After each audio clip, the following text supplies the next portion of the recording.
Presentation of dialogue on Idaho Public Television is made possible through the generous support of the Laura Moore Cunningham Foundation, committed to fulfilling the Moore family's legacy of building the great state of Idaho. Coming up, what would have happened if there had been a competition to design the 9/11 memorial and a Muslim architect had won it? That's the premise behind Amy Waldman's first novel, The Submission, and it was an instant bestseller. I'll talk with Waldman about her work next on Dialogue. Stay tuned.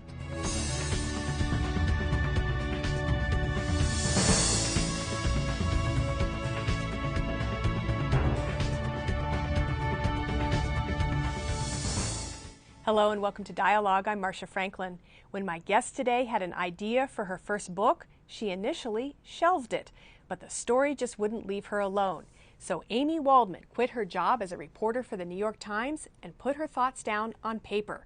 8 years later, the result was The Submission, a novel that imagines the controversy that could erupt if a Muslim architect won a blind competition to design the 9/11 memorial in New York City. The book was released around the 10th anniversary of the terrorist attacks and quickly became a bestseller. Drawing on her experience reporting both from Ground Zero and Afghanistan, Waldman crafts a story of intrigue that's as much a commentary on the state of America's dialogue about democracy, religion, and class as it is about a design competition. I spoke with Waldman about her book at the Sun Valley Writers Conference. Since 1995, the conference has been bringing together some of the world's best authors to discuss their works and issues of the day. I started by asking her to explain how she came up with her story. For me, it was in late 2003, and the actual 9/11 memorial competition was going on. And I was talking with a friend about it, and we were talking about the competition. She's an artist, and we started talking about Maya Lin, who had won the competition, the anonymous competition to design the Vietnam Veterans Memorial, and the backlash when she won. And one piece of that was the fact that she was Asian American, and some people thought that's not appropriate for this memorial.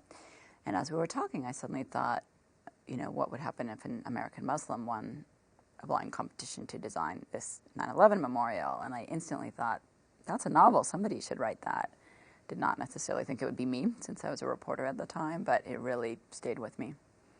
But then I kept thinking, somebody else is going to do this. I know somebody else is going to do it, but nobody did. So what finally made you quit your reporting job and go full bore into this novel? Partly, as I said, that idea just didn't go away. It kind of kept circling around in my brain, and I sort of started to think I have to try this at some point. And then I was on a fellowship, so I had a little bit of breathing room, which I did not in my job as a reporter. And so I just said, I'm going to try it. And once I started, I was totally hooked on fiction, and that's all I wanted to do. So. A lot of the publicity surrounding the book has had to do with 9/11. Mm-hmm. It came out around the 10th anniversary, but you don't mention 9/11 Mm-hmm. by name in the book. You mention some towers, Right? But it's all illusory. I mean, it's not stated in the book, and that was conscious, yes. That was very conscious for a couple of reasons. I mean, partly I didn't want to be bound by history. So I wanted the freedom, since it's a novel. I wanted that freedom that if I wanted to give New York a female governor, for example, which I did in the book, I could do that. So it was partly that, and partly also I felt like words like 9/11 and Ground Zero had become a sort of shorthand where you almost don't think anymore when you hear them, or you think too much about your own experiences. And so it becomes too grounded in reality, whereas I was trying to invent a sort of new world where you forget some of that, even though the book is so tied to it. So it just seemed easier to leave it more abstract and more encouraging of a reader's imagination in a way. Did it help that you had been a reporter and covered 9/11? It definitely did. So I was a reporter in New York for about 6 weeks in the aftermath.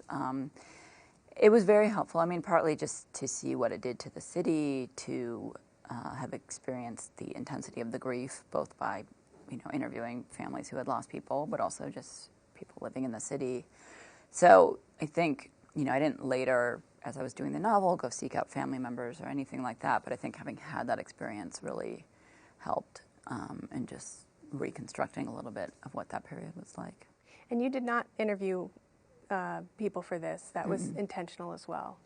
Yes, because I felt like I would start to censor myself if I did. And partly also, I felt like this is not, I don't feel right asking for their stories for a novel. It just somehow, I wasn't comfortable doing that. But also, I felt like I might censor myself once I have an actual person's voice in my head and start thinking as I'm typing, will they like this? Could this offend them? And I just didn't want to be in that position. So I just kept to myself, basically, kept my head down at the computer and kept writing. Talk to me a little bit more about the memorial theme in this. You know, I had not thought a great deal about memorials before I had the idea for this novel, but because it's a fight about a memorial, I really started reading a lot about them, thinking about them, visiting some when I could, and reading about the processes leading up to them, which in some ways was more instructive than looking at the actual designs, and sort of became enamored of this idea that the process in some ways is the story, because that's where we're, you know, whatever it is we're trying to memorialize, whatever unhealed divisions or questions there are, it's in that process that we inevitably are forced to confront them, as we did with the Vietnam Memorial. And which was modified, right, you know, for people who felt like it was too abstract. That there's a sculpture there. Right. So right. memorials try to satisfy all the different. Right, right. But I think what history or time since then has shown that it is really her memorial that speaks to an emotional consensus we almost didn't know we had about the war. And I think that's what's so powerful about what she did is finding the language for things we agreed on without even knowing it. The dialogue that's in your book, the characters, the dialogue, and the scenarios were just, I found myself nodding a lot, you know, and saying, wow, this just seems exactly like things that have happened. Right. And do happen. I mean, you really got to the crux of it, I think. And some of that was just in your imagination. Some of it, when the Park 51 controversy erupted, felt eerily similar to your book that you were writing, or that you finished your first draft? Yes, definitely. I had finished my draft. Park 51, this proposed Islamic community center near Ground Zero, this controversy explodes sort of out of nowhere, catches me off guard, certainly, and I suddenly am in competition with reality, trying to actually change things in the novel, partly because there were lines I'd written that now sounded to me too similar to what I was reading in the newspaper. I mean, there were lines of dialogue that just married each other so closely. So some of that I changed, but also it just really, it's rare for a novelist to have a template of what they're writing about kind of come to life before them. And so it really, I think, opened up my imagination a little bit and was very instructive about, you know, not that I wanted to copy the events of that, but just understanding the mechanics of how these things sort of spiral out of control and the odd ways that they move. And even get violent sometimes. And I think that's, didn't you change your book a little bit to reflect what you were seeing in the debate over the Islamic Center? There ended up being violence, and that hadn't originally been part of your book. Exactly. So the book was just, I think, narrower in the sense of what might happen, just because always as I was writing, I was thinking, okay, if this guy won, what would happen? And you're doing your best to sort of, I've compared it to kind of floundering through a dark room, trying to figure out what's there, what the dimensions are. And suddenly the light went on in the room, and I thought, oh, this is much bigger than I realized. And so there was just this specter of violence in the air. There was a taxi driver, a Muslim taxi driver, who was stabbed in New York. And so that just got me thinking that violence would start to, or could start to come into this. And also, once it starts to come in, it keeps kind of rebounding and rebounding and rebounding and rebounding. It doesn't stop there, usually. You have 6 main characters, and they're all very vividly drawn. Everyone from Mo Khan, the secular Muslim who wins the competition, to the widow of a man killed, to another widow who was an illegal immigrant. Each character seems to represent a different reaction, to how a memorial is designed and the what if a Muslim were picked. Was that intentional, that you were trying to have each character represent a different point of view? I wanted them to have different points of view. I wanted them just to represent different emotional perspectives, different class perspectives, because I felt like that is always an undercurrent in these debates that doesn't get spoken of, but is often there, and I certainly felt was there even around the 9/11 memorial sometimes. And then, figuring out, just in a novel, you need a plot, you need a narrative. So who would be driving it forward? So you need the chairman of the jury, you need a journalist who's kind of, covering and also interfering a little bit. So it was kind of a combination of all those things. And also my experience as a reporter after September 11th was to be in New York, as I said, and then to be overseas in places like Afghanistan, Pakistan. And so my perspective was constantly shifting. I felt just sort of shuttled from point of view to point of view to point of view. And I really wanted to recapture that in the novel so that it's not easy to just comfortably rest in one place. Yeah, you've said that you really want people to rethink their points of view as they read this book and come up with, because, you can, when I was reading it, might have sympathy for a particular character, and then the way you've written it, it's gray. Yes, I wanted grayness. I did. I just didn't want it to be easy. And so, yes, I don't know if rethink or think about, but as you move through these different characters, you're constantly having to think in different ways.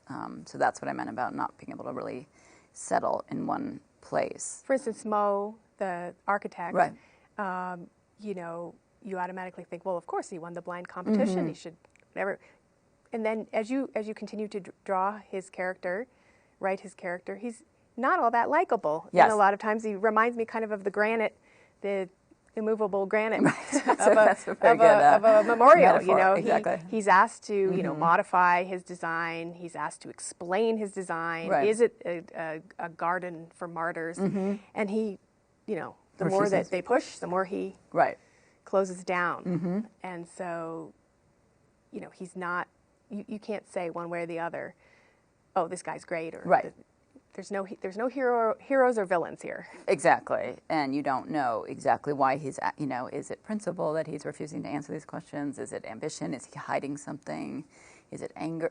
So I wanted that sort of mystery to be there a little bit and let the reader just think about him and interact with him in a way. How important to you was it that Mo was secular? In other words, he wasn't very religious. I thought it was important, and partly because I was really interested in the idea of do you get to construct your own identity and sort of decide who you are? And so, in the wake of the attack in the book or September 11th in reality, for many Muslims, it didn't matter how religious you were, how practicing you were, how extreme or not extreme you were. People saw you the same way. And so I kind of wanted that for him, that it doesn't matter that he's secular. Once his name is Muhammad, that's all people hear, that's what they react to. But also, he doesn't even understand his own religion, which I think is true for many, people raised in the West without much religious education or very secular upbringing. And so he's kind of also trying to examine and understand Islam a little bit, and even, in the course of the pressure of this controversy, his own relationship with God, which has basically been non-existent to this point, but that begins to change a little bit. And the title of the book is reflective of that. I really like the title of the book, Thanks. The Submission. It's a double entendre or more. The submission being submitting your design to the contest, but also submission in Islam. To the will of God. And then all the characters having to decide, okay, am I going to submit? Am I going to resist? Yeah. Yep. Yeah. But that wasn't the original title. The original title was The Garden, right? It was The Garden. Which has to do with your attraction to gardens in Afghanistan where you visited, yes?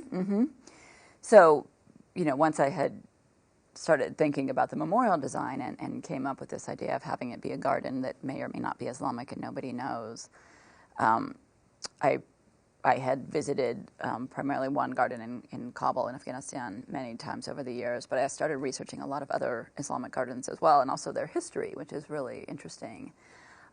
Sort of starting, their design this kind of four-square geometric partitioning almost really began, people think, as an agricultural design for irrigation, but evolves over the centuries and eventually supposedly comes to represent paradise. And so this idea of kind of mutating meanings of the form was really interesting to me. And so, yes, I called it the garden for a long time, but just felt like that didn't have enough resonance.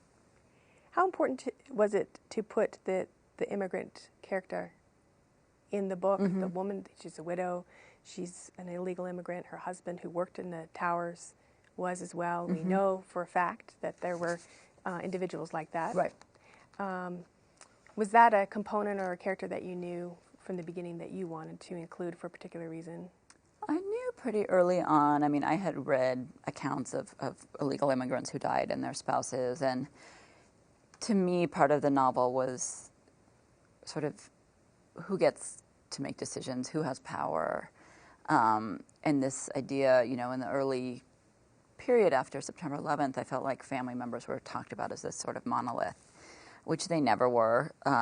But certainly the idea of an immigrant who's, you know, is so removed from the image in a way that we had of many of the family members of those who died, and just her being, she's an outsider, and Claire, the widow who sits on the jury, on the memorial selection jury, is kind of the ultimate insider. And yet, partly what interested me as I worked on the novel was starting to see the similarities between them, even though they could not be more different in terms of background, ethnicity, financial status, all of that. But they are two women who, in the wake of marriages that largely defined their lives, are trying to figure out who they are.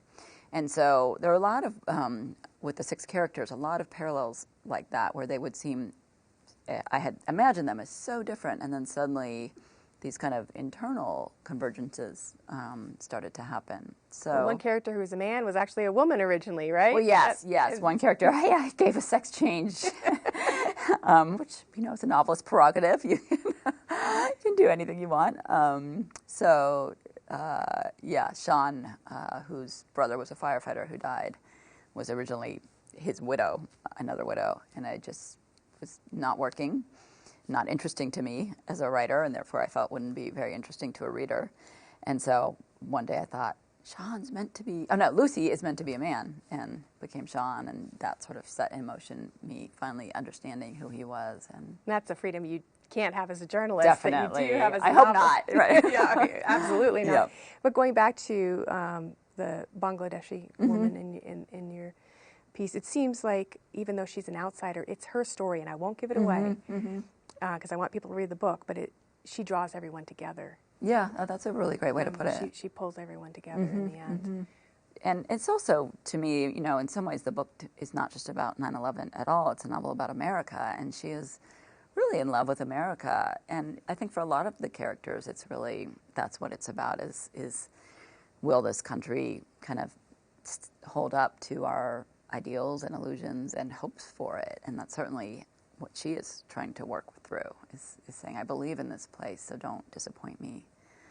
And it was just interesting to write her character as well, because for part of the book, it's interesting that, as you said, she draws everybody together ultimately, but for so much of the book, she's actually in the pages outside the main narrative action, and you don't exactly know why you're reading about her until it all comes together. You have a character in your book who's a reporter. Right.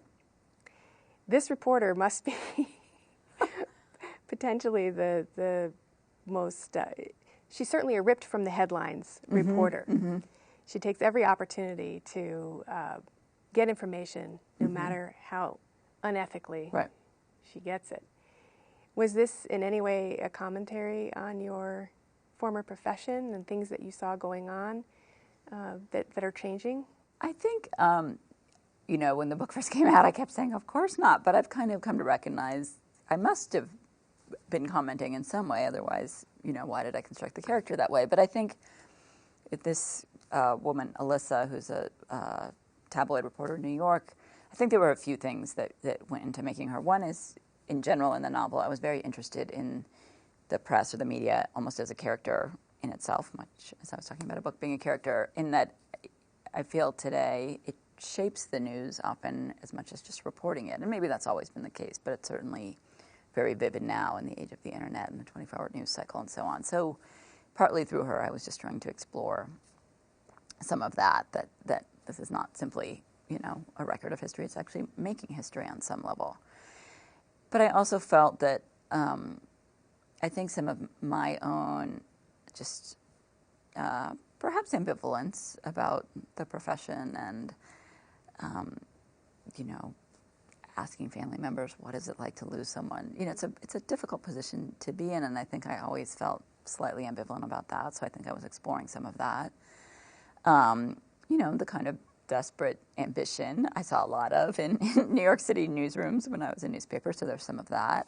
At the same time, I think I find her more human in a way than some of my readers have, partly in that sort of scrappy hunger and ambition, but also she's kind of a Democrat with a little d, in that you have these gatekeepers, for example, the chairman of the jury, who, when he finds out Muhammad Khan is the winner, his initial instinct is to steer them to another decision or suppress that information. And she finds out, Alyssa the reporter, and she's sort of saying, you don't get to make that decision. Information is information, and we put it out there. And I think the age we are living in is very much about that tension. I mean, you had the old days of the editors of the New York Times sort of deciding, what would go on the front page, what's fit to go in the newspaper at all. And more, those gates are kind of breaking open. I mean, look at something like WikiLeaks, and it's just, nope, information goes out, whether you think it's going to help, harm, So that's partly what I was interested in with her, that she represents that kind of impulse. And partly I was, I think inevitably as a reporter reporting on difficult things, there's a hardening that happens in you. I felt it in myself when I was a reporter, especially overseas and in New York. And I think in a way that's inevitable, because you cannot feel deeply for every single tragedy or horrible thing you're reporting on. But there are consequences to that as well, where you stop feeling maybe some of the empathy or sensitivities or understanding that you might have before your experiences. I'm wondering about students using this book, because it seems like it would be a really good touchstone for some ethical discussions about not just memorials, but as you say, what does it mean to be an American? We have freedom of speech. What do we do with it? We have what we think is a meritocracy. Do we really, when it comes down to who wins competitions and what happens? Can you see students using this? Oh, I definitely can, and some have started to. I mean, there's communities that are doing it as kind of community reads, quite a few actually. But then schools are also starting to work with it and adopt it. And I think it's, for students, just having to sit in each character's shoes seems to be a pretty powerful experience. And what would you do if you were on the jury? If I was on the jury? Yeah. So definitely, I think a lot of teachers seem to be picking it up. And I think also so many, high school students, I never want to think about how old I am, but I suddenly realized that we're generations already coming up for who 9/11 is a piece of history that they have to learn about. And so there are history books, there's, endless documentation of what happened that day. But it seems for younger people, including people in their 20s, frankly, who just didn't really, are trying to make sense of what the last decade was like for America, they seem to really be responding to it as readers. And what was it like for you to have your first novel receive such acclaim and, hit the mark in the sense of, whether or not you wanted it associated with Park 51 and the controversy? Right. The irony of that, certainly drew attention to your book. What has this all been like for you? It's funny. I think there's still a part of me that just is so excited I got it published. Actually got it written and finished. With twins? Yes, I have 2-year-old twins. So, so it's been great, the reaction and just hearing how readers read the book, and in very unexpected ways often, and they come up with interpretations I don't think I thought of in the construction, but when they say it, it makes sense to me. They say things that make no sense to me, but I feel they're just so engaged, and that to me, I mean, yes, praise is nice and all that, but that's really been the most rewarding part of it. Do you think that you'll go back to journalism, or are you enamored enough with novel writing that you'll stick with this genre? I think I'll stick with novel writing. I mean, I will do some journalism, but my brain sort of shifted. I used to constantly be thinking of new ideas for stories, journalistic stories. And now, even when I read the newspaper, my brain is sort of turning it into fiction and thinking about it in fictional terms. And yet it's the same issue. You know, I'm still engaged with a lot of the same kinds of things, but I don't know why. I've gone to the dark side or the other side, and I think I'll stay there. And I know you can't talk much about it, but your next work will draw on your love of Afghanistan and your visits there. Can you explain a little bit about that? Sure. I mean, I can't. It's sort of complicated to explain, but definitely I feel like the war in Afghanistan, I spent a lot of time in Afghanistan, as you said, when I was based in India, but really starting in the fall of 2001. And then for the next 3 or 4 years, making multiple trips there. And for all the extreme difficulties, I did really fall in love with the country, and I'm still fascinated by it. And I feel that the war has really been invisible almost in some ways and has not gotten enough attention, and certainly has been not explored very much in fiction at all. So that's partly my interest, just trying to, again, understand our experience there. I mean, I think I want to write fiction partly about the things that confuse me and unsettle me and that I don't have answers to. People often want to know, even with the submission, you know, what do you think and what did you decide? And for me, the whole point is it's a way to approach these kind of vast unknowns and unknowables, and so this novel too, you know, it's just a way to think about the war. Do you know the voice yet? It's actually going to be structured quite differently, and it's partly about a book and the power of a book, and so in a weird way the book is a character. So the first section I think will be from the book, and then other sections will be people who in some way were influenced or changed their lives because of this book. Well, good luck with that. Thank you. I'll look forward to reading it. I'm very interested in that part of the world and hope to go back there. I hope you get there. Good luck. Thanks very much. You've been listening to Amy Waldman, the author of The Submission. To learn more about Waldman and her work, or to watch the program again, check out our special Sun Valley Writers Conference website. Just go to idahoptv.org and click on Dialogue. That's also where you can watch past conversations with authors from the conference. I'd like to thank the organizers of that event for finding time in the authors' schedules for their interviews. And thank you for tuning in. For Dialogue, I'm Marcia Franklin.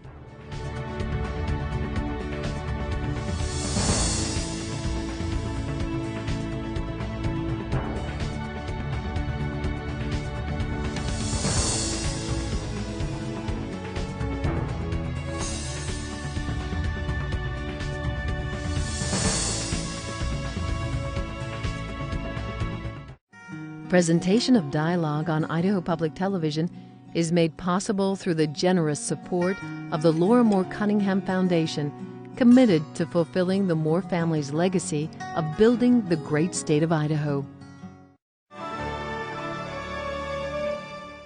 Check out our website, become a friend on Facebook, or follow us on Twitter.